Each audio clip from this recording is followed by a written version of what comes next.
Cette trilogie romantique a été tournée en temps réel sur 18 ans. Tout commence avec Before Sunrise, quand un jeune Américain aborde une étudiante française dans un train et l'invite à passer la nuit à gambader dans Vienne. You should get off the train with me here in Vienna and come check out the town.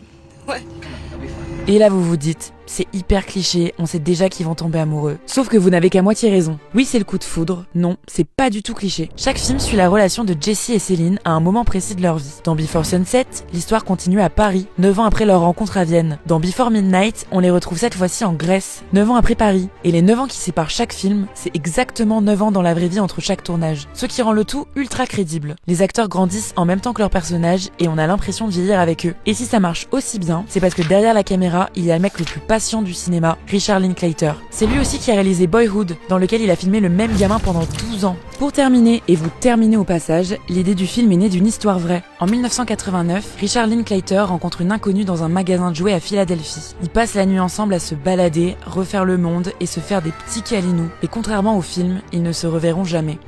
La jeune femme décède dans un accident de moto en 1994, un an avant la sortie du premier film. Et Linklater, qui rêvait secrètement de l'avoir débarqué à une projection, n'apprendra sa mort que des années plus tard.